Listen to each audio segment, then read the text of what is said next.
زمانہ قدیم سے دور حاضر تک جادو اور اس سے متعلقہ عملیات انسانی معاشرے کا حصہ رہے ہیں۔ آج بھی مختلف صورتوں میں اس کی موجودگی کا علم اخبار و رسائل اور دیواروں پر لکھے گئے اشتہارات سے ہوتا رہتا ہے، مثلاً ہر جادو کا توڑ، کالے علم کے ماہر عامل وغیرہ وغیرہ۔ قرآن و سنت سے لا علمی کی وجہ سے لوگوں کی اکثریت اپنی پریشانیوں، کاروباری نقصان، باہمی چپکلش اور مختلف بیماریوں کا ذمہ دار جادو، جھاڑ پھونک، منتر، تعویذ گنڈوں کو گردانتے ہوئے ان جعلی عاملوں سے رجوع کرتی ہے جو روحانی علاج کرنے کا جھوٹا دعویٰ کرتے ہیں۔ حالانکہ اللہ سبحانہ وتعالیٰ نے نبی کریم صلی اللہ علیہ وسلم کی سیرت طیبہ کو ہر قسم کی رہنمائی کے لیے نمونہ اور مثال بنایا ہے۔ اسلام میں جادو اور اس کے اثرات ختم کرنے کا علاج موجود ہے، اس لیے عوام الناس کو آگاہ کرنے کے لیے جادو کی حقیقت، حفاظتی تدابیر اور علاج پر مشتمل یہ کتابچہ مرتب کیا گیا ہے تاکہ لوگ قرآن و سنت کے مطابق علاج کر سکیں۔ تو اصل مقصد کیا ہے کہ بیماری کا علاج صحیح طریقے پر کیا جائے۔ کیا قرآن و سنت ہمارے لیے کافی ہے یا وہ پوری رہنمائی نہیں دیتا تو ہمیں ضرورت ہے کہیں اور جانے کی؟ یعنی اس سوال کا جواب دیجئے کہ کیا قرآن ہمارے لیے کافی ہے؟ قرآن مجید ہی ہمیں بتاتا ہے کہ وَنُنَزِّلُ مِنَ الْقُرْآنِ مَا هُوَ شِفَاءٌ وَرَحْمَةٌ وَرَحْمَةٌ لِّلْمُؤْمِنِينَ وَلَا يَزِيدُ الظَّالِمِينَ إِلَّا خَسَارًا۔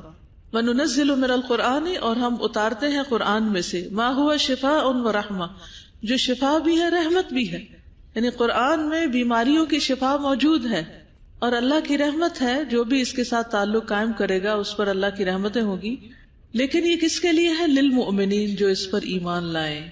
اگر قرآن سے شفا نہیں ہو رہی تو اس کا مطلب ہے کہ ہمارا ایمان ناقص ہے، قرآن میں کمی نہیں ہے، کیونکہ قرآن کے مقابلے میں عام طور پر لوگوں کے اندر مختلف عاملوں کے جو منتر ہیں یا مختلف جو حربے ہیں ان پر اعتقاد زیادہ ہے۔ لوگ سمجھتے ہیں اگر ہم کسی بابے کے پاس جائیں گے تو وہ ہمارا علاج کرنے پہ قادر ہے، اور یہ نہیں یقین رکھتے کہ قرآن سے اگر ہم رہنمائی لیں گے تو اس میں ہمارے لیے مکمل اور بھرپور شفا ہے۔ تو سب سے پہلے اپنے ایمان کو درست کرنے کی ضرورت ہے۔ جادو کی حقیقت۔ جادو اردو زبان کا لفظ ہے، انگریزی میں میجک کہتے ہیں، جبکہ عربی میں اس کے لیے سحر کا لفظ استعمال ہوتا ہے۔ سحر کا لغوی معنی دھوکہ دینا، ہیلا کرنا، حقیقت سے پھیرنا، باطل کو حق کی صورت میں ظاہر کرنا، یا کوئی چیز کسی کے سامنے ایسی ملمہ سازی کے ساتھ پیش کرنا کہ دیکھنے والے حیران اور ششدر رہ جائیں۔ یعنی چیز کی حقیقت کو کچھ اور بنا کے دکھانا۔ ملمہ سازی کا مطلب یہ کہ وہ تھی کچھ اور لیکن اوپر سے اس کا میک اپ کر کے کچھ اور بنا دیا گیا اس کو۔ لفظی معنی کیا ہے؟ ڈکشنری میننگ کیا ہے جادو کا؟ دھوکہ دینا، ہیلا کرنا، حقیقت سے پھیرنا، باطل کو حق کی صورت میں ظاہر کرنا، یا کسی چیز پر کوئی ملمہ سازی کر کے اس کو کچھ سے کچھ کر دکھانا۔ جادو میں شیاطین، ارواح خبیثہ یا ستاروں سے مدد لی جاتی ہے۔ کس سے مدد لی جاتی ہے؟ شیاطین سے۔ جی، یہ ایک نفسیاتی اثر ہے جو نفس سے گزر کر جسم کو بھی اسی طرح متاثر کر سکتا ہے جس طرح کچھ اثرات جسم کے ساتھ ساتھ نفس کو متاثر کرتے ہیں، کیونکہ ہمارا جسم اور روح دونوں آپس میں ایک دوسرے کے اندر گندے ہوئے ہیں۔ جیسے آٹے میں پانی ہوتا ہے نا، تو وہ اس کے اندر کیا ہوتا ہے؟ ملا ہوا ہوتا ہے۔ اگر کوئی آپ سے کہے کہ پانی کو آٹے سے الگ کرو، کیا کر سکتے ہیں آپ؟ نہیں کر سکتے، الا یہ کہ روٹی بنا کے جلا کے اس کی بھاپ اڑا دیں۔ پھر بھی آپ دیکھیں روٹی پک بھی جاتی ہے تو اندر سے وہ پانی موجود ہوتا ہے، وہ نمی ہوتی ہے پھر بھی پکنے کے باوجود، آگ پہ جانے کے باوجود۔ تو یوں ہی سمجھیے کہ ہمارا جسم اور روح ہمارے جسم کے بال بال اور رگ رگ میں پیوست ہے۔ جب کوئی چیز جسم پہ لگتی ہے تو وہ روح کو متاثر کرتی، خواہ وہ کوئی چوٹ ہو یا کوئی گرم چیز ہو، آگ وغیرہ ہو۔ اسی طرح جو چیز روح پہ لگتی ہے، دل پہ لگتی ہے، وہ جسم کو متاثر کرتی، جیسے کسی کی باتیں، کسی کے تانے یا کسی کی تعریف۔ تو ایک چیز دوسرے کے اوپر اثر انداز ہوتی۔ یہ بات سمجھ آ گئی؟ اوکے۔ مثلاً خوف ایک نفسیاتی چیز ہے، مگر اس کا اثر جسم پر یہ ہوتا ہے کہ رونگٹے کھڑے ہو جاتے ہیں۔ یعنی خوف کو مادی چیز نہیں ہوتی، ایک نفسیاتی چیز ہوتی ہے، لیکن جسم متاثر ہوتا ہے اور بدن میں کپکپاہٹ سی طاری ہو جاتی ہے۔ جادو سے حقیقت تبدیل نہیں ہوتی، جادو سے حقیقت تبدیل نہیں ہوتی، مگر انسان کا نفس اور حواس اس سے متاثر ہو کر یہ محسوس کرنے لگتے ہیں کہ حقیقت تبدیل ہو گئی ہے۔ یعنی جادو کسی چیز کو بدل نہیں سکتا، لیکن انسانی حواس کو وہ چیز بدلی ہوئی نظر آتی. یہاں امام زہری کے نزدیک جادو کی تعریف بتائی گئی ہے کہ ایسا عمل جو شیطان جن کی مدد سے کیا جاتا ہے. امام رازی کے نزدیک جادو کا تعلق ہر اس کام سے ہوتا ہے جس کا سبب پوشیدہ ہو اور اس میں دھوکہ دہی نمایاں. کوئی بھی کام جس کا سبب نہ سمجھ آ رہا ہو، جس کے پیچھے کوئی لاجک نہ ہو، کوئی ریزن نہ ہو، کوئی وجہ نہ ہو، لیکن اثرات نظر آ رہے ہوں، تو اس کو جادو کہا جاتا ہے. دوبارہ آپ دیکھیے، ہر اس کام کے ساتھ اس کا تعلق ہوتا ہے جس کا سبب پوشیدہ ہو اور اس میں دھوکہ دہی نمایاں. دھوکے میں کیا ہوتا ہے؟ چیٹنگ میں کیا ہوتا ہے؟ چیز کچھ ہوتی ہے، حقیقت کچھ ہوتی ہے، اور دکھائی کچھ اور جاتی، بتائی کچھ اور جاتی. جنات اور شیاطین چونکہ نظر نہ آنے والی مخلوق ہے، جنات اور شیاطین بھی نظر نہیں آتے، لہذا ان کے ذریعے کیا جانے والا عمل جب کسی کی طبیعت، مزاج یا عقل اور تخیل کو متاثر کرتا ہے تو طبی طور پر اس کی تشخیص نہیں کی جا سکتی. یعنی جن خود نظر نہیں آتے، لہٰذا وہ اگر انسانی جسم پر کچھ اثرات کرتے ہیں تو وہ آپ کی مشینیں نہیں دیکھ پاتی، وہ مشینوں میں نظر نہیں آتے، وہ ڈائگنوز نہیں ہو سکتے کہ اسے کیا بیماری لاحق ہے اور اس کا سبب کیا ہے. اسی وجہ سے اسے سحر کہا جاتا ہے. یعنی جب انسان بیمار ہوتا ہے تو کہاں جاتا ہے؟ ڈاکٹر کے پاس. ڈاکٹر کیا کرتا ہے؟ خود ڈائگنوز کرتا ہے یا ٹیسٹ کرواتا ہے. ٹیسٹ میں کس کس قسم کے ٹیسٹ ہوتے ہیں؟ بلڈ ٹیسٹ ہوتا ہے، اگر کڈنی میں کوئی پرابلم ہے تو کڈنی کا ٹیسٹ ہوتا ہے، الٹرا ساؤنڈ ہوتا ہے، ایکس ریز ہوتے ہیں، MRI ہوتا ہے، مختلف طرح کے ٹیسٹ ہوتے ہیں. ٹھیک، اس میں کون سی چیزیں نظر آتی ہیں؟ جو فزیکل ہوتی ہیں. فزیکل چیزیں نظر آتی ہیں، تو جو فزیکل نہیں ہوتی وہ نظر نہیں آتی. لہذا اگر کوئی جن عمل دخل کر رہا ہے تو وہ مشین میں نظر نہیں آئے گا، نہ MRI میں آئے گا، نہ کسی اور ٹیسٹ میں آئے گا. مریض کہتا ہے مجھے درد ہے، اور ڈاکٹر کہتا ہے اس درد کی کوئی وجہ ہمیں سمجھ نہیں آتی. سبب کیا ہے؟ پوشیدہ ہے، سبب نہیں معلوم. اسی وجہ سے اسے سحر کہا جاتا ہے. سحر کیا ہے؟ جس کا سبب معلوم نہیں. قرآن مجید میں متعدد بار سحر، جادو کا لفظ آیا ہے. اللہ تعالیٰ کا ارشاد ہے، اور انہوں نے اس چیز کی پیروی کی جسے شیاطین سلیمان کی بادشاہت میں پڑھتے تھے. بنی اسرائیل نے. بنی اسرائیل کس کے پیچھے پڑ گئے؟ جادو کے. یعنی بیسیکلی بتایا جا رہا ہے کہ جادو میں شیاطین استعمال ہوتے ہیں، جنات استعمال ہوتے ہیں جو نظر نہیں آتے. لہٰذا ہر ایسا عمل جس کا سبب پتہ نہیں چلتا وہ جادو ہوتا ہے. یہ کنیکشن یاد رہے گا نا آپ؟ اوکے. اور سلیمان نے کفر نہیں کیا، یعنی سلیمان علیہ السلام جادو نہیں کرتے تھے، بلکہ شیطانوں نے کفر کیا، جنات نے کیا. ٹھیک ہے، وہ لوگوں کو جادو سکھاتے اور اس کی پیروی کرتے جو بابل میں ہاروت اور ماروت 2 فرشتوں پر نازل کیا گیا. حالانکہ وہ دونوں کسی ایک کو نہیں سکھاتے تھے، کسی کو بھی نہیں سکھاتے تھے، یہاں تک کہ وہ دونوں کہتے ہم تو صرف آزمائش ہیں، لہٰذا تم کفر نہ کرو. 2 دفعہ جادو کو کیا قرار دیا جا رہا ہے؟ کفر. چنانچہ لوگ ان دونوں سے جادو سیکھتے جس کے ذریعے سے وہ شوہر اور اس کی بیوی کے درمیان جدائی ڈالتے. وہ اس جادو سے اللہ کے حکم کے بغیر کسی کو نقصان نہیں پہنچا سکتے تھے، اور لوگ ان سے وہ علم سیکھتے جو انہیں نقصان پہنچاتا اور انہیں نفع نہ دیتا.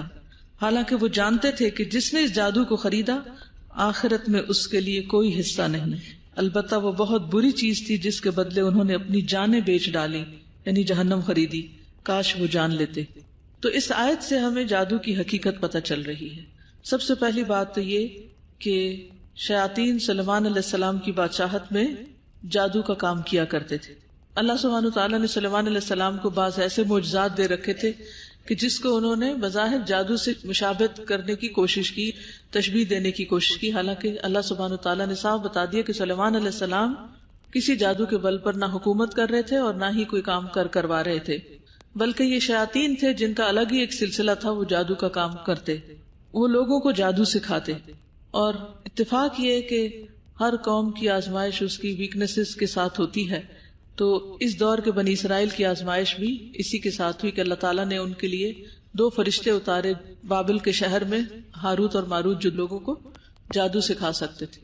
اب انہیں اتار دیا گیا، لیکن ساتھ ہی بتا دیا گیا، اور وہ فرشتے خود بھی بتاتے تھے کہ تم کفر نہ کرو، جادو نہیں کرو. لیکن اس کے باوجود کہ لوگوں نے حکم جان لیا کہ جادو کرنا کرانا کفر ہے، پھر بھی وہ کیا کرتے؟ جادو سیکھتے اور شوہر بیوی کے درمیان فساد ڈلواتے، گھر توڑواتے. اور پھر یہاں یہ بھی پتہ چلتا ہے کہ وہ اس جادو سے اللہ کے حکم کے بغیر کسی کو نقصان نہیں پہنچا سکتے تھے. یعنی کون سی بات واضح ہو رہی ہے کہ جادو سے لوگ میاں بیوی کے درمیان جدائی ڈالتے ہیں، لیکن یہ ہو نہیں سکتا جب تک کہ اللہ کا اذن نہ ہو جائے. تو اللہ کا اذن کیوں ہوتا ہے؟ کیوں اللہ تعالیٰ شیاطین کو ان کے کام میں کامیاب ہونے دیتا ہے؟ کیونکہ آزمائش ہے. اور دوسرے یہ کہ جس طرح جسمانی بیماریوں کے وائرسز ہوتے ہیں وہ اٹیک کرتے ہیں اور انسان بیمار ہو جاتا ہے، تو اسی طرح روحانی بیماریاں بھی انسان پر اٹیک کرتی ہیں اور انسان متاثر ہو جاتا ہے اللہ کے اذن سے. کیا اس وقت فضا میں جراثیم ہیں؟ مختلف بیماریوں کے بھی ہو سکتے ہیں، لیکن کیا وہ آپ سب کو اٹیک کر دیں گے؟ نہیں. کس کو کریں گے؟ جس کے لیے اللہ کا اذن ہوگا. تو اسی طرح شیاطین، جنات، جادو کسی پہ اثر نہیں ڈال سکتا جب تک کہ اللہ کا اذن نہ ہو. اللہ کا اذن کیوں؟ کہ اس شخص کی آزمائش ہے، یہ امتحان ہے. جیسے وَلَنَبْلُوَنَّكُمْ بِشَيْءٍ مِّنَ الْخَوْفِ وَالْجُوعِ وَنَقْصٍ مِّنَ الْأَمْوَالِ وَالْأَنفُسِ وَالثَّمَرَاتِ. ہم تمہاری ضرور آزمائش کریں گے، خوف سے، بھوک سے، جان مال اور پھلوں کی کمی سے. تو آزمائشیں چونکہ آنی ہے زندگی میں ہر ایک پر، تو یہ بھی ایک آزمائش ہوتی ہے جو انسان پر آتی ہے.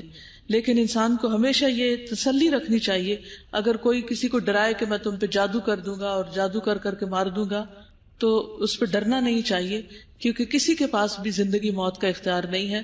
زندگی موت صرف اللہ دیتا ہے، کسی وہم کا شکار نہیں ہونا چاہیے. تو ان کو واضح طور پر بتا دیا جاتا کہ تم جادو نہ کرو، یہ کفر ہے، لیکن پھر بھی وہ چیز سیکھتے جو انہیں نقصان دیتی اور فائدہ نہیں دیتی تھی. اور وہ جانتے تھے کہ جس نے جادو خریدا، جادو کیا کرایا، اس کا آخرت میں کوئی حصہ نہیں، یعنی وہ کامیاب نہیں ہو سکتا، وہ جنت میں نہیں جا سکتا. کیا آج کے مسلمانوں کو یہ پتا ہے؟ کچھ کو شاید نہ پتا ہو، لیکن کچھ کو پتا بھی ہے. اس کے باوجود وہ ایسے عملیات کرتے رہتے ہیں جو جادو کی زد میں آتے ہیں. وہ اچھی طرح پتا ہونے چاہیے اور ہمیں اس سے پوری طرح پرہیز کرنا چاہیے. ورنہ اگر ایسا کوئی بھی کام کیا جو جادو میں آتا ہے تو نماز، روزہ، حج، زکوٰۃ، صدقات، سارے اعمال برباد ہو جائیں گے، کیونکہ جادو کا ارتکاب کفر ہے، اور کفر کے ہوتے ہوئے ایمان ضائع ہو جاتا ہے اور اعمال برباد ہو جاتے ہیں. تو اللہ تعالیٰ کہتے ہیں کہ یہ کیسے لوگ تھے جنہوں نے دنیا کے کچھ فائدوں کی خاطر یا دنیا میں اپنی ضد وغیرہ پوری کرنے کے لیے لوگوں کے خلاف انہوں نے اپنی جانیں بیچ ڈالی. یعنی آخری بات یہ پتہ چل رہی ہے کہ جو کسی پر جادو کرتا ہے وہ اس کا کم اور اپنا زیادہ بگاڑ کر لیتا ہے. دوسرے کو تو دنیا میں تکلیف دیتا ہے اگر اللہ کا اذن ہو وہ بھی، لیکن اپنی آخرت برباد کر کے رکھ لیتا ہے. یہ آیت دلیل ہے کہ جادو شیطانی کام اور کفر ہے اور اسے سیکھنے والا کافر ہے. جادو کے ذریعے شوہر اور بیوی کے درمیان جدائی ڈال کر خاندانی زندگی میں بگاڑ پیدا کیا جاتا ہے. نیز جادو بذات خود کسی کو نفع یا نقصان پہنچانے کی طاقت نہیں رکھتا جب تک کہ اللہ کی مشیت نہ ہو. اللہ تعالیٰ فرماتے ہیں وَلَا يُفْلِحُ السَّاحِرُ حَيْثُ أَتَى. جادوگر کہیں سے بھی آ جائے کامیاب نہیں ہو سکتا، یعنی کامیابی جادوگر کے لیے نہیں ہے. چنانچہ یہ عقیدہ رکھنا درست نہیں کہ جادو میں کسی کو نفع اور نقصان پہنچانے کی طاقت موجود ہے. اس کو انڈر لائن کر لیجئے. ایسے جملے لکھے ہوتے ہیں نا، جادو وہ جو سر جھڑ کر بولے. کیا مطلب ہے؟ یعنی ہوگا ہی ہوگا. یہ عقیدہ غلط ہے. چاہے کوئی پیٹ مرے نہیں ہوگا جب تک کہ اللہ کا اذن نہیں ہوگا. تو یہ نہیں سوچنا چاہیے کہ جادو سے کسی کو نفع یا نقصان ہو سکتا ہے. جس طرح بیماریوں کے مختلف اسباب ہوتے ہیں، اسی طرح جادو بھی کسی بیماری یا تکلیف کا ایک سبب ہے، بس سبب بنتا ہے، باقی ہر چیز اللہ کے ہاتھ ہے. مثلا اگر کئی وائرس پھیلا ہو تو سب اس سے متاثر نہیں ہوتے، وہی بیمار ہوتا ہے جس کے لیے اللہ کا حکم ہو. اسی طرح جادو بھی اللہ کے اذن کے بغیر مؤثر نہیں ہو سکتا، یعنی اثر انداز نہیں ہوتا، بلکہ اللہ تعالیٰ کی مشیت کے ساتھ ساتھ بسا اوقات جادو سے ہونے والی بیماری، تکلیف اور دیگر مصائب بلندی درجات کا بھی سبب بنتے ہیں. یعنی اگر کسی پہ جادو کر دیا کسی نے تو اس کو بیماری آ گئی تو اس سے اس کے گناہ جھڑ جائیں گے، اس کے درجات بلند ہو جائیں گے، اس لیے صبر سے کام لینا چاہیے. نیز اللہ کی یاد سے دوری اور کچھ انسانی کمزوریاں بھی جادو کے اثر انداز ہونے کی وجہ بنتی ہیں. بعضوں کا طہارت کا اہتمام نہ کرنا اور ایمانی طور پر، دینی طور پر کمزور ہونا، یہ بھی اثر انداز ہونے کا سبب بنتا ہے. جس طرح مقناطیس میگنیٹ صرف لوہے پر اثر انداز ہوتا ہے، اسی طرح جادو یا لوگوں کے خیالات، نگاہیں، کلمات، الفاظ بعض اوقات انہی لوگوں پر اثر انداز ہوتے ہیں جن میں عقیدہ کی کمزوری، توکل کی کمی اور نفسانی خواہشات کا غلبہ ہو، جو طہارت سے لاپرواہی، نماز میں سستی اور ذکر الہی اور مسنون دعاؤں سے غفلت برتتے ہیں. تاہم کبھی نیک اور صالح لوگ اور رسول بھی جادو سے متاثر ہو جاتے ہیں، جیسے نبی صلی اللہ علیہ وسلم پر جادو کا کچھ اثر ہوا تھا۔ عمومی وجوہات کیا ہیں؟ بتائیے کیا کیا وجہ ہو سکتی ہے عام لوگوں میں؟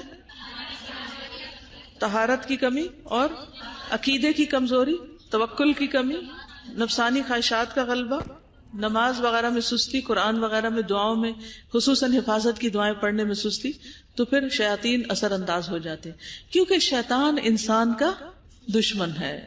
شیطان انسان کا دشمن ہے، وہ اس کو ہر لحاظ سے، دینی اعتبار سے، جسمانی اعتبار سے، روحانی اعتبار سے پریشان رکھنا چاہتا ہے، تاکہ انسان کچھ کر نہ سکے اس زندگی میں، اپنی زندگی ضائع کر کے چلا جائے۔ جی ہاں، یعنی انسان کو کوئی اگر دھمکی بھی دے یا کبھی وہم بھی ہو یا شیطان خیال بھی ڈالے کہ کوئی اثر ہو گیا ہے یا کسی نے کچھ کر دیا ہے، تو ہمیشہ سوچنا چاہیے کہ جب تک اللہ کا اذن نہ ہو کچھ بھی نہیں ہو سکتا۔ السلام علیکم۔ اس میں سب سے زیادہ توحید پر جو ایمان ہے، اللہ تعالیٰ کی معرفت ہونا بے حد ضروری ہے، یعنی اللہ تعالیٰ کے بارے میں جاننا، یعنی یہ توحید کی ساری اقسام جو ہیں، اور اس پر پختہ یقین ہونا، اور پھر اس کے مطابق انسان کا جو عمل ہے وہی چیزیں انسان کو پھر اس خوف سے نجات دے سکتی ہیں، نجات دلا سکتی ہے۔ بالکل جی ہاں، مطلب یہ ہے کہ جادو ایک تو ہے کسی کے اوپر کر دینا، اور ایک یہ ہے کہ کسی چیز کے اوپر کرنا، جیسے موسیٰ علیہ السلام کے دور میں جو رسیوں کو سانپ بنا دیا گیا تھا، تو وہ جادو موسیٰ علیہ السلام پر نہیں تھا کہ ان پہ کوئی بیماری آتی یا کچھ، یعنی صرف اس کی ظاہری حالت کو تبدیل کر دیا گیا تھا۔ ٹھیک ہے، میجک شو کا بھی دیکھا تو وہ صرف ہماری نظروں کے اوپر کچھ ہو رہا ہوتا ہے، ہمارے حواس پر وہ اثر انداز ہو رہا ہوتا ہے، چیز کی حقیقت کچھ نہیں بدلتی، چیز ویسے ہی ہوتی ہے، ہمیں کچھ اور نظر آ رہی ہوتی۔ نبی صلی اللہ علیہ وسلم پر بھی جادو کا اثر ہوا تھا، یہود نے آپ پر جادو کیا تھا اور آپ اس کی وجہ سے کچھ چیزیں بھول جاتے تھے، پھر وحی کے ذریعے فرشتے کو بھیجا گیا اور آپ کو بتایا گیا کہ جادو کہاں دفن کیا گیا ہے، آپ صلی اللہ علیہ وسلم نے اس کو نکلوایا اور آپ ٹھیک ہو گئے۔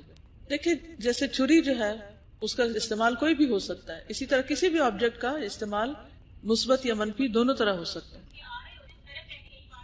جی یہ کہتی ہے کہ نفسانی خواہشات کے غلبے کی جو بات ہے بالکل درست ہے، کیونکہ عموماً جو جادو کے اشتہارات آتے ہیں اس میں یہ لکھا ہوتا ہے کہ محبوب آپ کے قدموں میں، اور اکثر لوگ محبت میں کامیابی کے لیے ہی جادوگروں کا رخ کرتے ہیں۔ ٹھیک، جادو کیا ہے؟ جادو ایسے الفاظ اور دم کا نام ہے، یعنی پھونک مارنے کا، جن کو لکھ کر یا پڑھ کر ہوا یا گرہوں میں پھونکنے سے مطلوبہ شخص کے بدن، دل، عقل یا معمولات زندگی پر منفی اثر ہوتا ہے۔ اس کو دوبارہ دیکھیے تاکہ بات سمجھ میں آ جائے کہ جادو کیسے کرتے ہیں۔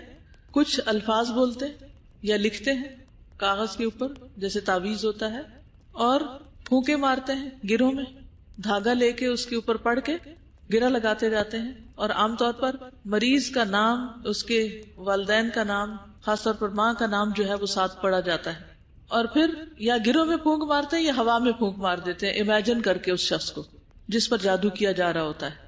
ٹھیک ہے، یا الفاظ لکھتے ہیں یا پڑھتے ہیں، یا دھاگے پہ پھونک مارتے ہیں یا ہوا میں پھونک مارتے ہیں، یعنی اس طریقے پر جادو کرتے ہیں، اور جس کا نام وہ لیتے ہیں کہ یہ اثر اس پہ ہو، تو اس شخص کے دل دماغ پر اس کے اثرات اگر اللہ کا اذن ہو تو مرتب ہو جاتے ہیں۔ اب آپ کہیں گے کہ الفاظ کا اثر ہو جاتا ہے، الفاظ جب سامنے بولے جاتے ہیں کیا ان کا اثر ہوتا ہے کوئی؟ اگر آپ کے سامنے کوئی اچھے لفظ بولے تو کیا ہوتا ہے؟ آپ کا دل خوش ہوتا ہے، اور اگر کوئی تنقیدی باتیں کرے، آپ کو کریٹیسائز کرے تو اثر ہوتا ہے کوئی؟ کتنی دیر تک؟ الفاظ کا اثر کب تک ہوتا ہے؟ بعض اوقات ساری زندگی ہوتا ہے۔ تو یہ جادو تو نہیں، لیکن یہ الفاظ کا اثر ہے۔ تو جادو بھی الفاظ ہوتے ہیں، کچھ لفظ بولے جاتے ہیں، اور جس شخص کے لیے وہ کیا جاتا ہے اس کی یا تو تصویر سامنے رکھ کے بھی جادو کرتے ہیں، پتہ؟ تو اس لیے یہ جو ایک فتنہ تصویر ہے، فیس بک پر ہر کوئی اپنی شادی کی اور اگلی پچھلی تصویریں دے دیتے ہیں، اور ہر ایک کو الاؤ کر دیتے ہیں کہ اپنے موبائل کے ساتھ آ کے دلہن کی تصویریں کھینچے۔ یہ انتہائی غلط ہے۔ اس کا نقصان کیا ہوتا ہے کہ اگر کوئی کسی حسد یا دشمنی کی وجہ سے کسی کے پیچھے پڑ جائے تو پھر جادو وغیرہ میں بھی یہ چیزیں استعمال ہو سکتی ہیں۔ کوشنری میجر ہے کہ ہم لوگوں کو نہیں اس طرح کرنا چاہیے، جی، خاص طور پہ جو شادی کیا۔ ہاؤ ڈو وی نو؟ کیونکہ ایک دفعہ میرے ساتھ اس طرح ہوا تھا کہ مطلب الاؤ نہیں کیا تھا میں نے اپنی کزن کی شادی پہ فوٹو لینے کے لیے، تو وہ یہ کہہ رہے تھے کہ جو بھی ہوتا ہے اللہ کے اذن سے ہوتا ہے، اس طرح آپ کیوں کسی کو روک؟ کیا اللہ نے اذن دے رکھا ہے ہمیں ہم جس کو چاہیں اپنی تصویریں دیتے رہیں؟ اس کو مجھے بتائیے آپ کہ جب آپ سب سے زیادہ حسین ترین بنے بیٹھے ہوں اس وقت آپ کو سارے مرد دیکھیں اور اگر کوئی نہیں دیکھ سکا تو آپ ان کو تصویریں اتارنے کی اجازت دے دیں اور پھر وہ گھر جا کر جس کو چاہیں دکھائیں. جب ایک دفعہ آپ کی تصویر چلی گئی تو پھر کیا وہ آپ کے کنٹرول میں رہی؟ وہ تو کسی کے پاس بھی جا سکتی, اور وہ کب تک رہے گی اللہ عالم. آپ مر بھی جائیں تو وہ آپ کے پیچھے وہ سارا کچھ دیکھتے رہیں. تو بہرحال جادو کس کا نام ہے؟ الفاظ اور دم کا نام جن کو لکھ کر یا پڑھ کر ہوا یا گروہ میں پھونکنے سے مطلوبہ شخص کے بدن, دل, عقل یا معمولات زندگی پر منفی اثر ہوتا ہے. اس کے برعکس پاکیزہ کلمات بھی اپنی تاثیر رکھتے ہیں جن کے اثرات بدن, دل, عقل اور زندگی پر محسوس کیے جا سکتے ہیں, جیسے قرآن کی آیات, احادیث رسول صلی اللہ علیہ وسلم یا کسی شخص کا عمدہ انداز بیان. جسے حدیث میں آتا ہے نا کہ ان من البیان للسحر, بخاری کی حدیث ہے کہ بعض بیان جو ہوتے ہیں, بعض کلام جو ہوتے ہیں وہ جادو اثر رکھتے ہیں, یعنی وہ بھی دلوں پر اثر انداز ہو جاتے ہیں. جیسے کچھ شعر ہوتے ہیں, یعنی پوئٹری جو ہوتی انسان کو بیٹھے بیٹھے رلا دیتی ہے. آپ رونے والے نہیں ہوتے لیکن آپ سنتے ہیں تو ایک دم رو پڑتے ہیں. تو اس نے کیا کیا, تھے تو الفاظ ہی نا, ان الفاظ نے آپ کے دل کو چھو لیا اور آپ اسی وقت اپنے بس سے باہر ہو گئے. بعض لوگ تو اتنا روتے ہیں کہ انہیں سنبھالنا مشکل ہو جاتا ہے. سیدنا ابن عمر رضی اللہ عنہما کہتے ہیں کہ مشرق کی طرف سے 2 مرد آئے, دونوں نے لوگوں کو ایک فصیح و بلیغ خطبہ سنایا. لوگ ان کے بیان سے متاثر ہوئے تو رسول اللہ صلی اللہ علیہ وسلم نے فرمایا, یقیناً بعض بیان جادو جیسا اثر رکھتے ہیں. جس طرح نیکیاں برائیوں کو دور کرنے کی قدرت رکھتی ہیں, حق باطل کو مٹانے کی قوت رکھتا ہے, بالکل اسی طرح پاکیزہ کلمات بھی شرکیہ کلمات کو زائل کرنے کی صلاحیت رکھتے ہیں. یعنی ایسی باتوں سے ڈرنا نہیں چاہیے. اس کے جواب میں اعوذ باللہ یا مسنون اذکار جو اس کتاب کے آخر میں دیے ہوئے ہیں ان کو پڑھ لینا چاہیے. تو ان الحسنات یذہبن السیئات. جادو کی اصلیت. جادو جادوگر اور شیطان کے درمیان ہونے والے ایک معاہدے کا نام ہے. یعنی یہ ایک طرح سے انسان اور شیطان کے درمیان ایک معاہدہ ہوتا ہے, کانٹریکٹ ہوتا ہے. جادوگر اور شیاطین کا باہمی تعلق اس روایت سے واضح ہوتا ہے, یعنی حدیث سے یہ بات پتہ چلتی. یعنی کوئی یہ کہہ سکتا آپ کو کیسے پتا, تو حدیث سے یہ بات پتہ چلتی کہ کس طرح شیاطین اثر انداز ہوتے ہیں. سیدنا ابو ہریرہ رضی اللہ عنہ سے روایت ہے کہ بے شک اللہ کے نبی صلی اللہ علیہ وسلم نے فرمایا, جب اللہ سبحانہ تعالیٰ آسمان پر کسی بات کا فیصلہ کرتے ہیں, جب اللہ تعالیٰ آسمان پر کسی بات کا فیصلہ کرتے ہیں تو فرشتے اللہ کے فیصلے کو سن کر جھکتے ہوئے عاجزی سے اپنے بازو پھڑپڑاتے ہیں. ٹھیک ہے, ہلتے ہیں, کانپتے ہیں. پھر وہ آپس میں پوچھتے ہیں کہ تمہارے رب نے کیا فرمایا. وہ کہتے ہیں حق بات کا حکم فرمایا, یعنی جو بھی فرمایا حق فرمایا, سچ کہا, اور وہ بلند و برتر ہے. پھر ان کی یہی گفتگو چوری چھپے سننے والے شیاطین سن لیتے ہیں.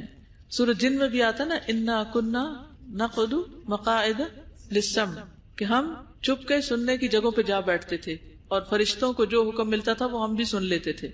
پھر وہ شیاطین کوئی ایک کلمہ سن کر اپنے نیچے والے کو بتاتے ہیں, یعنی چوری سے بات سن لی کہ اللہ کا حکم, مثلاً یہ کہ فلاں کو مار دو یا بارش برساؤ فلاں علاقے میں, یا اور جو بھی کوئی حکم ہے مثال کے طور پر, تو وہ انہوں نے سن لیا. اب سن کے شیطان نے کیا کیا, اگلے شیطان کو بتا دیا. اس طرح وہ کلمہ ساحر یا کاہن تک پہنچ گیا. کبھی تو ایسا ہوتا ہے کہ اس سے پہلے کہ وہ کلمہ اپنے سے نیچے والے کو بتائیں, آگ کا گولا انہیں آدھا بوجھتا ہے, یعنی مار دیا جاتے ہیں. اور کبھی ایسا ہوتا ہے کہ جب وہ بتا لیتے ہیں تو آگ کا انگارہ ان پر پڑتا ہے. اس کے بعد کاہن اس میں 100 جھوٹ ملا کر لوگوں سے بیان کرتا ہے. پھر یہ بات کہی جاتی ہے کہ دیکھا اس کاہن نے فلاں دن یہ بات نہیں کی تھی. اسی ایک کلمے کی وجہ سے جسے آسمان پر شیاطین نے سنا تھا, لوگ کاہنوں اور ساحروں کی بات کو سچا جاننے لگتے ہیں. ایک بات آپ دیکھیے, جتنے بھی نجومی ہیں, جو بھی سود سیرز ہیں, یا جو مستقبل کی پیشن گوئیاں کرتے ہیں, بعض اوقات وہ 100 جھوٹی باتیں کرتے ہیں مگر ایک بات اس میں صحیح نکل آتی ہے تو لوگوں کا اعتقاد کیا ہو جاتا ہے, ان کو سب پتا ہے. وہ 99 جھوٹی باتوں کو کنسیڈر ہی نہیں کرتے.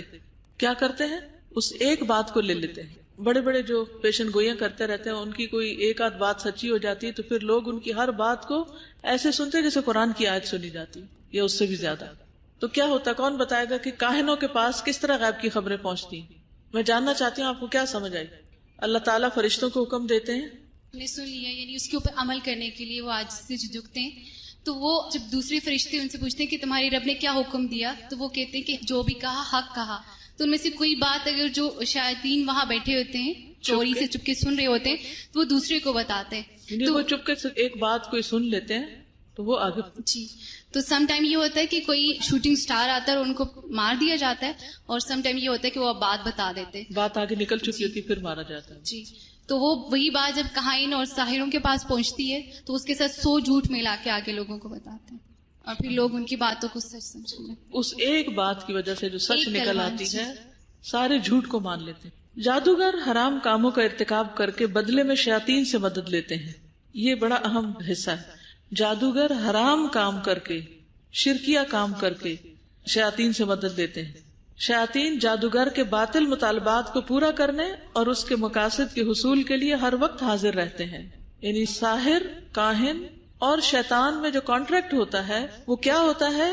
شیطان حکم دیتا ہے جادوگر کو کہ کوئی حرام کام کرو، اور وہ بعض اوقات بہت ہی گندے قسم کے حرام کام ہوتے ہیں. یعنی شرک اور زنا سے لے کر چوری اور قتل تک کے حکم دیتے ہیں. کیونکہ شیطان کیا چاہتا ہے کہ انسان کوئی بھی غلط کام کرے اور برباد ہو. تو کہتے ہیں ہم اس وقت تک تمہاری مدد نہیں کریں گے جب تک کہ تم فلاں غلط کام نہ کرو. مثلا قرآن کے ورقوں کی بے حرمتی کرو، یا پیریڈز کے خون کے ساتھ الٹا قرآن لکھو، یا اسی قسم کے انتہائی غلیظ قسم کے اور حرام قسم کے کام کرواتے ہیں. پھر اس کے بعد وہ ان کے ہاتھ آتے ہیں اور ان کی مدد کرتے ہیں. پھر وہ ان کا مقصد پورا کرنے کے لیے ہر وقت ان کے غلام بن جاتے ہیں، حاضر رہتے ہیں. یہ کہتے ہیں نا جن مسخر کیا ہوا. حضرت سلیمان علیہ السلام نے تو اللہ کے حکم سے مسخر کیا ہوا تھا، لیکن عام طور پر یہ عامل بابے وغیرہ جو جن مسخر کرتے ہیں وہ بعض اوقات ان کی غلط باتیں مان کر ان کو مسخر کر پاتے ہیں اور ان سے پھر کام لیتے ہیں. تو اس لیے ایسے لوگوں کے پاس بھی نہیں جانا چاہیے جو جنات کے ذریعے پھر آگے کام لے رہے ہوتے ہیں، کیونکہ ہمیں نہیں معلوم کہ انہوں نے کون سے غلط کام کر کے جنات کو اپنا ہم نوا بنایا. جادو شرک کی ایک قسم ہے، کیونکہ اس میں لوگوں کو گمراہ کرنے کے لیے جنات کی عبادت بھی کی جاتی ہے اور ان سے مدد لی جاتی ہے. جادوگر اللہ تعالیٰ کے بجائے جنات کی عبادت کرتا ہے اور ان کے وسیلے سے ایسے کام کرتا ہے جو لوگوں کے لیے ضرر رساں ہوتے ہیں، یعنی نقصان دہ ہوتے ہیں. جادوگر کس کی عبادت کرتا ہے؟ جنات کی. وہ اس سے سجدہ کرواتے ہیں یا کھلم کھلا شرکیہ کام کرواتے ہیں. ٹھیک. بسا اوقات جادوگر لوگوں کے خیالات پر اس قدر حاوی ہو جاتا ہے کہ لوگ چیزوں کو ایسی شکل میں دیکھتے ہیں جو ان کی اصلی صورت نہیں ہوتی. جیسے فرعون کے جادوگروں کے بارے میں اللہ تعالیٰ کا ارشاد ہے، یخیل الیہ من سحرہم انہا تسعی. موسیٰ علیہ السلام کو ان کے جادو سے خیال دلایا جا رہا تھا جیسے کہ وہ دوڑتے ہوئے سانپ ہیں. یعنی موسیٰ علیہ السلام پر بھی اس کا اثر ہو گیا تھا، وہ انہیں رسیوں کو سانپ سمجھ بیٹھے تھے، تو وہ ان کے خیال پر اثر انداز ہوئے تھے جادوگر. سمجھ آئے؟ یعنی بعض اوقات ایک چیز ہے، یعنی یہ کتاب ہے، لیکن یہ سونے کی اینٹ نظر آ رہی ہو مثلا، تو وہ سونا نہیں ہوتا. کیا ہوتا ہے؟ ذہنی خلل ہوتا ہے یا خیالات میں اثر اندازی ہوتی ہے، اور پھر اس کی بنا پر وہ چیز کی حقیقت کچھ سے کچھ نظر آتی. اللہ تعالیٰ کا ان کے بارے میں ارشاد ہے، فَلَمَّا أَلْقَوْا سَحَرُوا أَعْيُنَ النَّاسِ وَاسْتَرْهَبُوهُمْ وَجَاءُوا بِسِحْرٍ عَظِيمٍ. پھر جب انہوں نے رسیاں پھینکی تو لوگوں کی آنکھوں پر جادو کر دیا اور انہیں ڈرا دیا، اور وہ بہت بڑا جادو بنا لائے. یعنی سارے ماہر جادوگر اکٹھے ہو کر انہوں نے آخری حد تک اپنا جادو چلانے کی کوشش کی. جادوگر گروہ میں پھونک مارتا ہے، جیسے کہ اللہ تعالیٰ نے فرمایا وَمِن شَرِّ النَّفَّاثَاتِ فِي الْعُقَدِ، اور گروہ پر پھونکنے والیوں کے شر سے. اب یہ ساری تعلیم اور یہ ساری آگاہی ہمیں کہاں سے مل رہی ہے؟ قرآن و سنت سے مل رہی ہے. یعنی ویسے تو ہم یہ کہہ سکتے ہم نہیں مانتے جادو کو، لیکن جادو کی بہرحال حقیقت ہوتی ہے، اور قرآن ہمیں اس کے بارے میں بتاتا ہے اور اس کی حقیقت بھی بتاتا ہے کہ وہ دراصل خیال میں اثر اندازی ہے مختلف طریقوں سے. جادو انسانی تخیل پر اثر انداز ہو کر ایسی چیزیں دکھاتا ہے جو اپنی اصلی صورت پر نہیں ہوتی.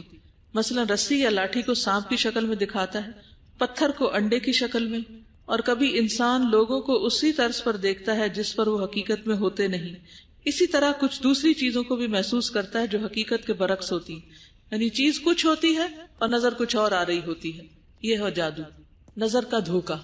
ٹھیک ہے، کیا ہے جادو؟ نظر کا دھوکا.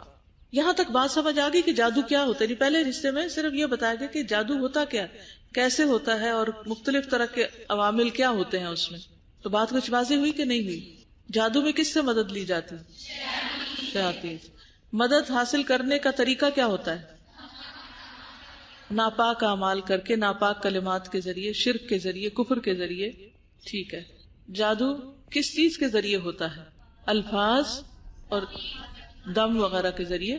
ٹھیک ہے، یا لکھے جاتے ہیں یا پڑھ کر ہوا میں پھونکے جاتے ہیں یا گروں پر پھونک ماری جاتی. پھر وہ گھول کے آگے پلائے جاتے ہیں. ان کا سوال یہ ہے کہ بعض اوقات کوئی بیمار ہوتا ہے تو قرآن پاک کی آیات پڑھ کر رسی پر گرہ لگا کر اس کو گلے میں لٹکا دیا جاتا ہے. یہ بھی منع ہے. یعنی گرہ لگانا جو ہے یہ جادو ہے، چاہے قرآن پڑھ کے کریں یا کچھ اور پڑھ کے کریں، یہ نہیں کرنا چاہیے. بعض لوگ بازو میں کچھ باندھ لیتے ہیں، بعض گلے میں لٹکا لیتے ہیں، بعض کسی جگہ کسی دیوار وغیرہ پہ لٹکا دیتے ہیں. کہیں بھی ایسا نہیں کرنا چاہیے.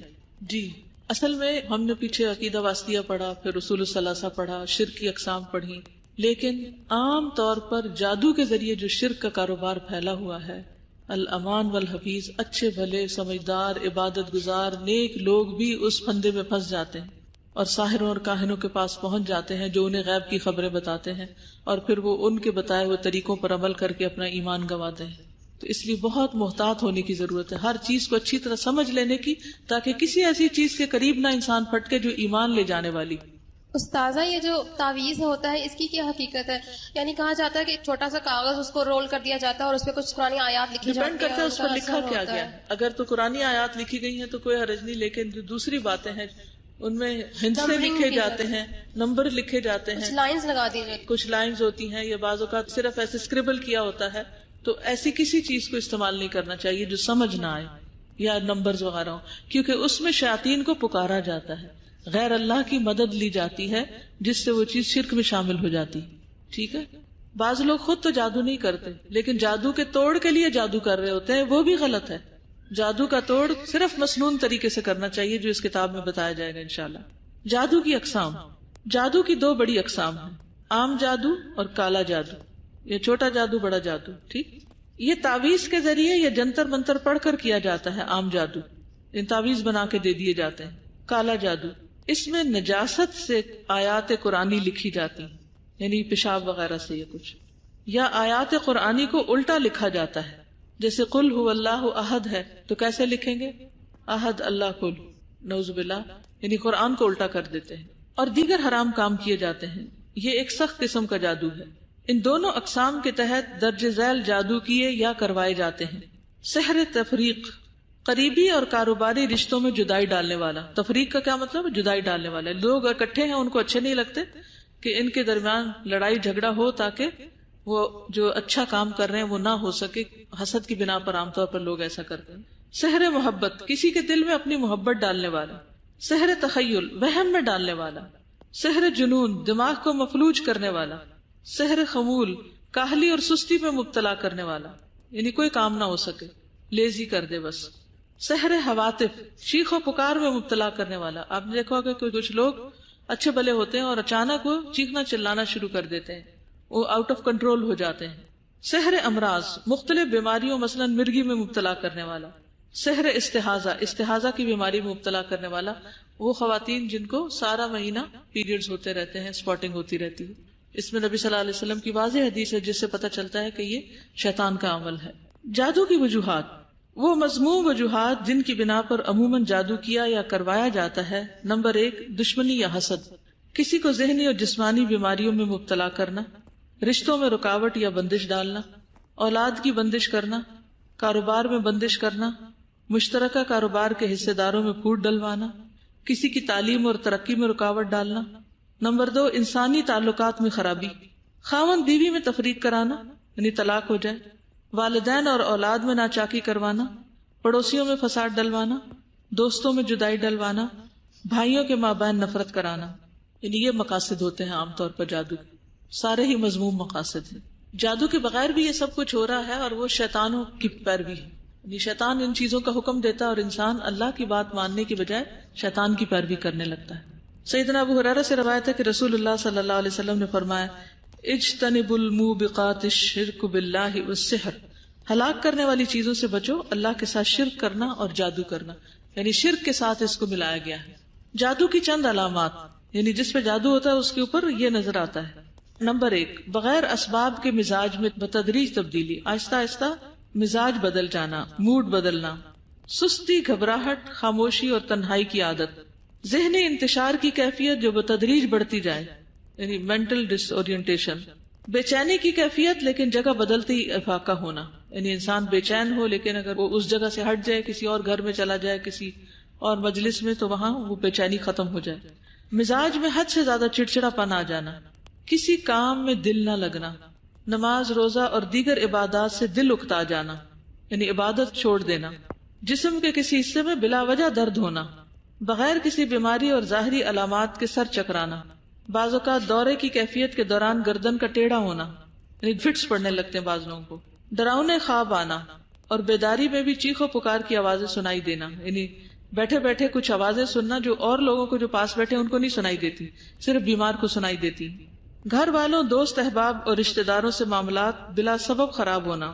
نمبر 2، غیر معمولی واقعات پیش آنا یعنی ایک تو عام چیزیں ہیں جو یہ موڈ مزاج کی تبدیلی وغیرہ ہے، اور کچھ ہے خون کے چھینٹے گرنا، طے شدہ کپڑوں کو کٹا ہوا پانا، خاوند یا بیوی کو ایک دوسرے میں کشش محسوس نہ ہونا، فریقین کے درمیان بلا وجہ شکوک و شبہات کا پیدا ہونا یعنی فریقین سے مراد کوئی بھی دو لوگ آپس میں ایک دوسرے سے مس انڈرسٹینڈنگ، ہر وقت مس انڈرسٹینڈنگ. خاوند یا بیوی کو دوسرے فریق کا بدصورت دکھائی دینا، میاں کو بیوی بہت بری لگتی ہے شکل و صورت اس کی، حالانکہ وہ پہلے اچھی والی پسند تھی، اور اسی طرح بیوی کو شوہر کی شکل دیکھنا پسند نہیں، گوارا نہیں.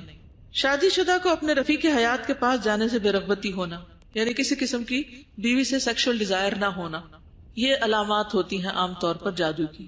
اب جادو سے بچاؤ کی احتیاطی تدابیر یعنی بیماری ہونے سے پہلے ہی جن پہ جادو نہیں ہوا وہ اچھے بھلے صحت مند ٹھیک ٹھاک ہیں، وہ کیا کریں.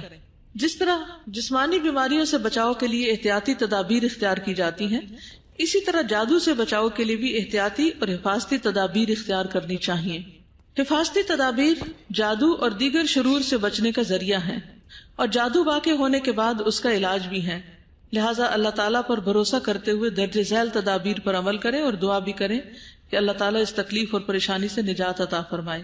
آمین. نمبر 1، طہارت اور وضو کا اہتمام، پاک صاف رہنا. کچھ لوگ نہ نہاتے ہیں نہ اپنے جسم کے بال صاف کرتے ہیں، اور اگر وہ کسی کمرے میں آ جائیں تو پورا کمرہ اسمیل سے بھر جاتا ہے. تو ایسی چیزیں اس ضمن میں آتی کہ آپ بیل مجھے مار، کیونکہ شیاطین خود گندے ہوتے ہیں، انہیں گندگی پسند ہوتی ہے، وہ ان لوگوں کے عاشق ہوتے ہیں جو گندے رہتے ہیں. تو اگر آپ گندے رہتے ہیں، نہ پسینے کو صاف کرتے ہیں اپنے اور نہ ہی اپنے جسم کو صاف کرتے ہیں، تو پھر آپ دعوت دے رہے ہیں شیطانوں کو کہ آ کے آپ کے اوپر حملہ آور ہوں. یعنی حد درجے کی جسمانی صفائی ستھرائی کا لحاظ رکھنا نہایت ضروری ہے. جادو کے اثر سے بچنے کے لیے ضروری ہے کہ انسان اپنے آپ کو پاک اور صاف رکھے. نبی کریم صلی اللہ علیہ وسلم نے فرمایا، شیطان تم میں سے ہر ایک آدمی کی گردن پر جب وہ سو جاتا ہے 3 گریں لگا دیتا ہے، ٹکن کر دیتا ہے. ہر ایک گرہ پر پھونک مارتا ہے کہ ابھی رات بہت لمبی ہے. جب کوئی بیدار ہوتا ہے اور اللہ کا ذکر کرتا ہے تو ایک گرہ کھل جاتی ہے. جب وضو کرتا ہے تو اس پر سے دوسری گرہ بھی کھل جاتی ہے. جب وہ نماز پڑھ لیتا ہے تو ساری گرہیں کھل جاتی ہیں. پھر وہ صبح حشاش بشاش اور خوش مزاج اٹھتا ہے، ورنہ اس کی صبح نفس کی خباثت اور سستی کے ساتھ ہوتی ہے. یعنی صبح سویرے سے ہی طہارت اور پاکیزگی کا اہتمام کرنا چاہیے. صبح جاگنے کی دعا معلوم ہے آپ کو؟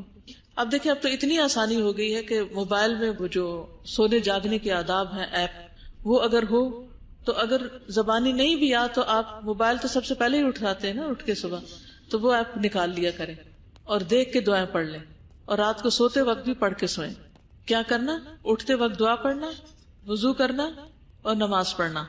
اگر گرمیوں میں جیسے راتیں چھوٹی ہوتی ہیں اور اگر آپ کو دوبارہ سونے کی ضرورت پڑے تو دوبارہ اٹھ کر بھی پھر یہی ترتیب دہرائیں، دعا پڑھیں، وضو کریں اور اشراق یا چاش جو بھی ہے اس کو ادا کر لیں، تو آپ پھر فریش ہو جائیں گے. نمبر 2، عبادات کی پابندی. فرض عبادات پابندی کے ساتھ ادا کرنے سے انسان شیطان سے محفوظ ہو جاتا ہے، جبکہ فرائض میں سستی برتنے کی وجہ سے شیطان اس پر غالب آ جاتا ہے. سیدنا جندب بن عبداللہ کہتے ہیں کہ رسول اللہ صلی اللہ علیہ وسلم نے فرمایا، جس نے صبح فجر کی نماز ادا کی تو وہ اللہ تعالیٰ کے ذمے میں ہے، اللہ اس کی حفاظت کرے گا، اور جو صبح کی نماز قضا کر دے پھر وہ اللہ کے ذمے سے نکل گیا، پھر وہ بغیر حفاظت کے پڑی ہوئی چیز ہے، جو چاہے اس پر حملہ آور ہو جائے. سئل النبی صلی اللہ علیہ وسلم ای الاعمال احب الی اللہ قال ادومها وان قل. سیدہ عائشہ فرماتی ہیں کہ نبی صلی اللہ علیہ وسلم سے پوچھا گیا کون سے اعمال اللہ کے نزدیک سب سے زیادہ پسندیدہ ہیں؟ فرمایا جن پر ہمیشگی کی جائے خواہ وہ کم ہی کیوں نہ ہو. اب یہ 3 کام کو مشکل ہے صبح اٹھ کر. اگر آپ کو پیریڈز ہے، نماز نہیں پڑھنا، تو بھی آپ اٹھ کے اچھی طرح وضو کر لیجئے. وضو کرنا نہیں منع، نماز پڑھنا منع، اور صبح شام کے اذکار، حفاظت کی دعائیں، قرآن کا جو حصہ زبانی یاد ہے اس کو پڑھ لیجئے تاکہ آپ کی صبح چستی میں ہو، سستی میں نہیں۔ نمبر 3، کثرت سے اللہ کا ذکر کرنا۔ اللہ کا ذکر بکثرت کرنے سے شیطان کے حملوں سے محفوظ رہا جا سکتا ہے۔ سیدنا حارث اشعری بیان کرتے ہیں کہ رسول اللہ صلی اللہ علیہ وسلم نے فرمایا کہ یحییٰ ابن زکریا نے بنی اسرائیل سے کہا، میں تمہیں اللہ کا ذکر کرنے کا حکم دیتا ہوں۔ اس کی مثال اس آدمی جیسی ہے جس کے پیچھے دشمن تیزی سے نکل پڑے ہوں، دشمن بھاگ رہے ہوں، یہاں تک کہ وہ ایک مضبوط قلعے میں آ جائے اور اپنے آپ کو ان سے بچا لے۔ اسی طرح کوئی بندہ اللہ کے ذکر کے علاوہ شیطان سے خود کو نہیں بچا سکتا۔ ٹھیک ہے، سب سے زیادہ کیا چیز محفوظ رکھتی ہے انسان کو؟ اللہ کا ذکر۔ یہ احتیاطی تدبیر میں بہترین تدبیر ہے۔ کثرت سے اللہ کا ذکر کیجیے۔ استغفار کو لازم پکڑنا۔ استغفار پڑھنے سے انسان کو بہت سے فائدے حاصل ہوتے ہیں، جیسا کہ نوح علیہ السلام نے اپنی قوم کو استغفار کو لازم پکڑنے کو کہا تھا۔ تو میں نے کہا کہ اپنے پروردگار سے معافی مانگو کہ یقیناً وہ بڑا معاف کرنے والا ہے، وہ تم پر آسمان سے لگاتار میਂہ برسائے گا اور مال اور بیٹوں سے تمہاری مدد فرمائے گا اور تمہیں باغات عطا کرے گا، ان میں تمہارے لیے نہریں بہا دے گا۔ تمہیں کیا ہوا ہے کہ تم اللہ کی عظمت کی امید نہیں رکھتے؟ یعنی جو شخص کثرت سے استغفار کرے گا اللہ سبحانہ وتعالیٰ اس کے لیے ہر طرح کی نعمتیں عام کر دیں گے۔ تو یہ بھی بہترین بچاؤ کا ذریعہ ہے۔ اللہ کے ذکر کے ساتھ ساتھ استغفار بھی کرتے رہیں، کیونکہ استغفار کرنے سے بندہ اللہ کے عذاب سے محفوظ رہتا ہے۔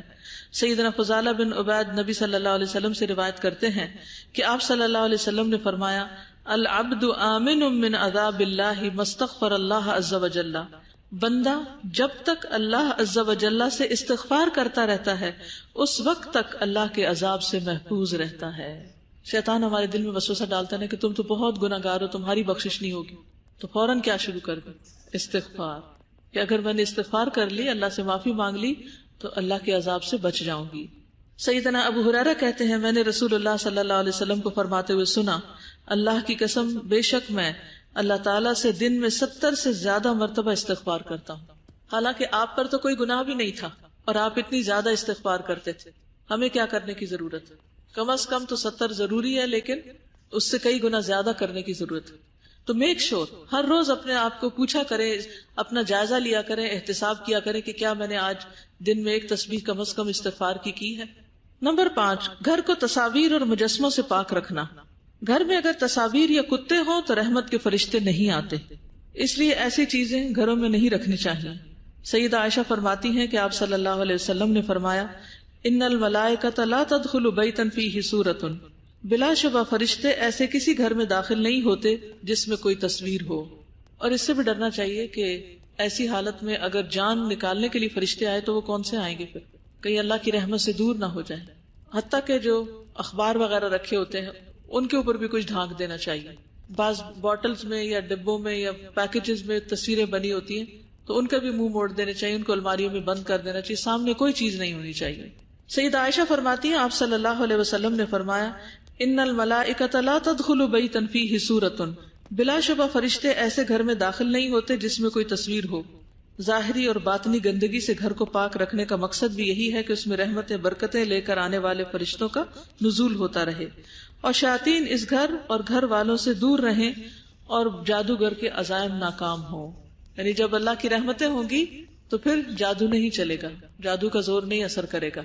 نمبر 6، گھر میں کتا پالنے کی ممانعت۔ رسول اللہ صلی اللہ علیہ وسلم نے گھر میں کتا پالنے سے منع فرمایا ہے۔ سیدنا علی بن ابی طالب نے نبی صلی اللہ علیہ وسلم سے روایت کیا کہ آپ نے ارشاد فرمایا، بے شک فرشتے اس گھر میں داخل نہیں ہوتے جس میں کتا یا تصویر ہو۔ نوٹ، گھر اور کھیت کی حفاظت اور شکار کے لیے کتا رکھا جا سکتا ہے، لیکن وہ گھر سے باہر ہوگا۔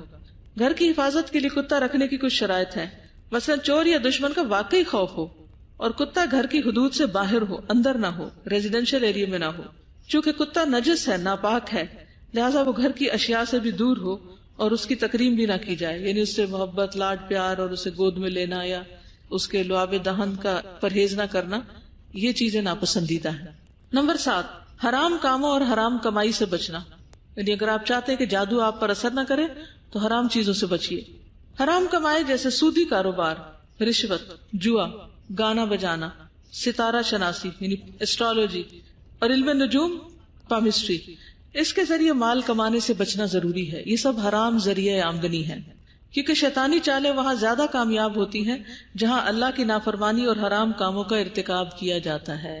یعنی جب آپ اللہ کی نافرمانی کرتے ہیں تو آپ کا ایمان کمزور ہو جاتا ہے. جب آپ کا ایمان کمزور ہوتا ہے تو شیاطین آپ پر زیادہ حملہ آور ہوتے ہیں. جیسے ہمارا اگر امیون سسٹم کمزور ہو جائے تو کیا ہوتا ہے؟ وائرس زیادہ اٹیک کرتے ہیں. ارشاد باری تعالیٰ ہے اور تو ان میں سے جس کو اپنی آواز سے بہکا سکے بہکا لے، یعنی گانے بجانے سے، اور ان پر اپنے سواروں اور پیادوں کو چڑھا لا، اور مال اور اولاد میں ان کا حصہ دار بن جا. یعنی شیطان کو کہا جا رہا ہے ان سے وعدے کرتا رہے، اور جو وعدے بھی شیطان ان سے کرتا ہے وہ دھوکا ہے. بے شک میرے بندے ان پر تیرا کوئی زور نہیں، یعنی میرے بندے شیطان کی بات نہیں مانیں گے، اور تمہارے رب کا کارساز ہونا کافی ہے. تو اس سے یہ پتہ چلتا ہے کہ ایسے کام نہیں کرنے چاہیے جس سے شیطان ہم پہ حاوی ہو سکے، کیونکہ پھر شیطانوں کی مدد سے ہی جادو کیا جاتا ہے اور شیطان کو راستہ مل جاتا ہے. نمبر 8، علم نجوم سے لا تعلقی. علم نجوم سے لا تعلقی. علم نجوم جادو کی ایک قسم ہے، لہٰذا اس کو سیکھنے سے اجتناب کرنا چاہیے. سیدنا ابن عباس رضی اللہ عنہما سے روایت ہے، رسول اللہ صلی اللہ علیہ وسلم نے فرمایا، جس نے علم نجوم میں سے کچھ حاصل کیا اس نے جادو کا ایک حصہ سیکھ لیا. اب جتنا زیادہ اس کو حاصل کرے گا اتنا ہی زیادہ جادو سیکھنے والا شمار ہوگا، اور جادو کفر ہے. تو کیا نہیں سیکھنا؟ علم نجوم، پامسٹری، ایسٹرالوجی وغیرہ، ان چیزوں سے پرہیز کرنا ہے. ستاروں، زائچوں، ہاتھ کی لکیروں وغیرہ سے غیب کا حال بتانے والے کے پاس ہرگز نہیں جانا. اس سے نہ صرف بچنا ہے بلکہ ان کی حوصلہ شکنی کرنی ہے، کیونکہ اس قسم کے مکروہ کام انسان کو بہکا کر شیطان کا کام آسان کر دیتے ہیں. نمبر 9، مسنون اذکار کا اہتمام کرنا. ہر موقع پر مسنون اذکار پڑھنے کا اہتمام کرنا چاہیے، خاص طور پر وہ اذکار جو رسول اللہ صلی اللہ علیہ وسلم نے ایسی چیزوں سے محفوظ رہنے کے لیے بتائے ہیں، ان کو پڑھنا چاہیے. سیدنا خولہ بنت حکیم سلمیہ کہتی ہیں کہ میں نے رسول اللہ صلی اللہ علیہ وسلم کو فرماتے ہوئے سنا کہ جو کسی منزل پر پڑاؤ ڈالے اور درجے ذیل دعا پڑھ لے، اس جگہ سے کوچ کرنے تک کوئی چیز اس کو نقصان نہیں دے گی. مثلا آپ الہدا میں انٹر ہوئے ہیں، اس وقت بھی پڑھ سکتے ہیں. آپ کسی بھی پکنک اسپاٹ پر گئے ہیں، کسی نئے جگہ پہ گئے ہیں، نئے شہر میں گئے ہیں، تو 3 دفعہ کیا پڑھ لیں؟ اعوذ بکلمات اللہ التامات من شر ما خلق. میں پناہ لیتا ہوں اللہ کے تمام کلمات کے ساتھ ہر اس چیز کے شر سے جو اس نے پیدا کی. تو انشاءاللہ پھر کوئی جادو اور جن اور کوئی بری چیز آپ پر اثر انداز نہیں ہوگی. سیدنا خالد بن ولید سے روایت ہے، وہ کہتے ہیں کہ میں رات کو ڈر جاتا تھا. میں نے نبی صلی اللہ علیہ وسلم کو بتایا تو رسول اللہ صلی اللہ علیہ وسلم نے فرمایا، کیا میں تمہیں ایسے کلمات نہ سکھاؤں جو مجھے روح امین نے سکھائے ہیں؟ میں نے کہا کیوں نہیں؟ تو آپ نے فرمایا، کہو اعوذ بکلمات اللہ التامات التی لا یجاوزہن بر ولا فاجر من شر ما ينزل من السماء وما يعرج فيها ومن شر فتن الليل والنهار ومن كل طارق الا طارقا يطرق بخير يا رحمن. یہ دعا بھی زبانی یاد کر لے، خاص طور پہ برے خواب وغیرہ آتے ہوں یا رات کو ڈرتے ہوں تو اس سے فائدہ ہوگا انشاءاللہ. میں اللہ کے ان تمام کلمات کے ساتھ پناہ لیتا ہوں جن سے آگے نہ تو کوئی نیک اور نہ ہی کوئی برا شخص بڑھ سکتا ہے، یعنی ان الفاظ سے آگے کوئی نہیں جا سکتا. ہر اس چیز کے شر سے جو آسمان سے اترتی ہے اور جو اس میں چڑھتی ہے، اور رات اور دن کے فتنوں کے شر سے اور رات کو آنے والے کے شر سے، سوائے اس کے جو خیر کا باعث ہو، اے بہت رحم فرمانے والے. سیدنا ابو سعید سے روایت ہے کہ جبریل علیہ السلام رسول اللہ صلی اللہ علیہ وسلم کے پاس آئے اور کہنے لگے، اے محمد صلی اللہ علیہ وسلم، آپ بیمار ہیں؟ آپ نے فرمایا ہاں. جبریل نے کہا، بسم اللہ ارقیک من کل شیء یؤذیک من شر کل نفس او عین حاسد اللہ یشفیک بسم اللہ ارقیک. میں اللہ کے نام سے آپ کو دم کرتا ہوں ہر اس چیز سے جو آپ کو اذیت دیتی ہے، اور ہر نفس کے شر سے یا حاسد کی نظر کے شر سے اللہ آپ کو شفا دے. میں اللہ کے نام سے آپ کو دم کرتا ہوں. یہ ہے وہ مسنون دم جن سے انسان ہر طرح کے شر سے محفوظ ہو سکتا ہے. بس انشاءاللہ باقی کل